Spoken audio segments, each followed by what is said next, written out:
Mr. Bhutto, first, very nice to see you again here in New York. Last time you were here as Foreign Minister of Pakistan, and this time, National Assembly of Pakistan. Then can you tell us why you're here this time? I'm leading Pakistan's delegation post the recent conflict we had with India. As you're aware, India launched unprovoked, illegal and unilateral strikes within Pakistani territory. And while we appreciate the international community's role in achieving that ceasefire, Pakistan believes that peace is only possible. Perpetual peace, lasting peace, is only possible through dialogue and diplomacy.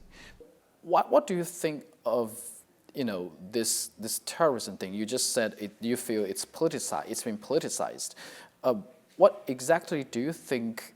What exactly do you think the Pakistani side can deal with the accusation? You recall the Prime Minister of Pakistan immediately following those attacks offered to the international community, and this is not something that Pakistan was bound to do under international law or under any circumstance, but it's something Pakistan offered. We offered an impartial investigation. Third parties were invited to join any investigation that Pakistan would participate in. It was India that backed away from that offer of an investigation. To this day, it's been almost a month since the war and that terrorist attack, and to this day they have been unable to tell the world who were the terrorists involved in these attacks. Have they managed to not only identify them, but actually apprehend them? Instead, they launched unilateral strikes in Pakistan. Up till this day, Pakistan is still willing to have an impartial international investigation, which probably can including India delegation on this particular event. If India were to review its stance, then it would be possible to convince the Prime Minister that such a forum be established, which is neutral, which is impartial, that could look into not only this terrorist attack, but any other terrorist attack. Because as you're aware, Pakistan has a long list of complaints against India's involvements with terrorist attacks in Balochistan and Pakhtunkhwa and through various terrorist groups within Pakistan. And we would like that we have such a forum where we can present each other's case into various terrorist attacks. We can get at the root cause and actually get justice for the victims of terror. And we also form such a body that could preempt sort of future events. Because as I mentioned, heaven forbid, there's another terrorist attack. We don't want that to result in a war between two nuclear-armed countries. So if we are able to establish such a forum, not just for this terrorist attack, but for other terrorist attacks as well, then I think that's absolutely something that Pakistan would not only consider, but would actively want. One of the things you mentioned about the root cause is the question of Kashmir. How do you think the international community will help solve this issue? Ultimately, if you want the end to terrorism, then you must address the root causes of terrorism, and that, of course, applies to the issue of Kashmir. While thus far we have all failed, we've collectively failed to address this agenda item. I think this conflict has highlighted that it can't be ignored. It can't be ignored by India. It can't be ignored by the international community. And we must do justice with the people of Kashmir in line with international law. Of course, this is a cause that we will advocate for. In this Waters Treaty, what's the current status now? Because we know that India said they're suspending the treaty and stop offering water, and what about now? And are you going to negotiate with India? Have you?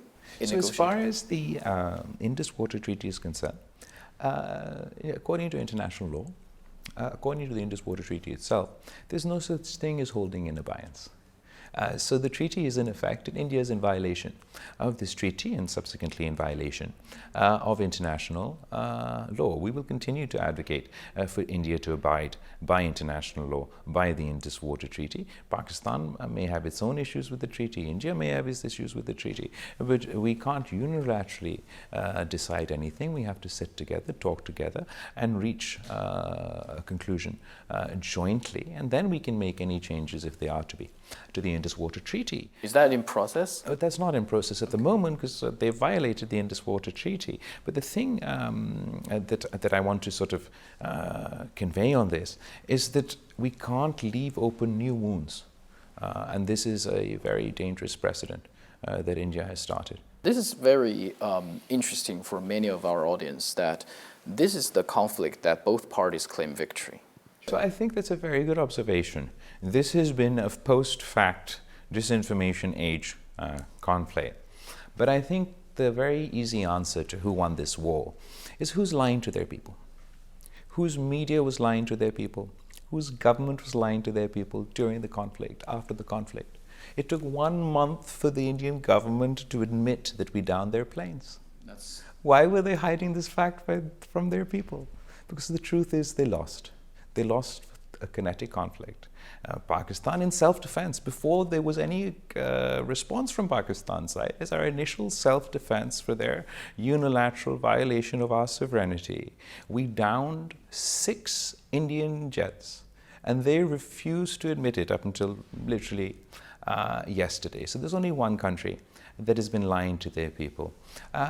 We've achieved a ceasefire. That's important. I think that's the true victory. The ceasefire is the victory, the kinetic victory, the diplomatic victory. Pakistan has its case, and the media like yourself and others can analyze. This ceasefire is, I would say, quite fragile, especially in the beginning of the ceasefire. There are accusations of breaching the ceasefire. How are you planning to make this fragile ceasefire to be like what you said, a permanent one? This is, I think you've phrased it quite well, a fragile ceasefire. In order for this to be a lasting ceasefire, we appeal to the international community to play its role, because Pakistan has said that they're willing to talk. There's only one country that says they're not willing to talk, and that's India. So obviously that's not a sustainable situation, and therefore it is our effort to engage the international community, for them to play their role to establish peace, which must include resolving the issue of Kashmir, resolving the Indus water dispute that India has now started illegally, and having a proper conversation about terrorism. So you mentioned a lot of things: the Kashmir question, the Waters Treaty, and also terrorism. If you give importance to these subjects, which one would be you think would be the most possible one to solve with India? I think the most important and the most sort of possible achievement would be for us to start a dialogue. Okay. Dialogue and diplomacy has to be the start for us to address any and all issues. So Pakistan is willing to talk with India. We want peace, but peace is not possible, as you say, until we engage in a dialogue. Of course, I believe as we relied, or there was the international community's involvement in achieving our ceasefire, therefore it's reasonable to believe that if the international community plays its role in a similar way, perhaps we'll be able to establish perpetual peace, at least in South Asia. Obviously, you are going to present in this case to member states in the United Nations. We know this, let's say, this is quite a difficult time, not only for the international community, this is also a very difficult time for the UN. What role do you think UN can play in solving conflicts, given the fact that we're still having so many conflicts in the world? Of course, the world is having many conflicts, and there's a lot of debate about the role of the UN, and that debate will remain. But it doesn't change the fact that under international law, it is an institution that has a very important role to play. And given the significance of the issue of Kashmir in this entire dispute, and that being an unfinished agenda of the United Nations, it made the United Nations an important starting point. How effective the United Nations would be is another question, but is obviously a forum that Pakistan must engage with, and I believe the UN Secretary General played an important role during this conflict, and the United Nations is an important platform for Pakistan to engage with. Thank you, Mr. Bhutto.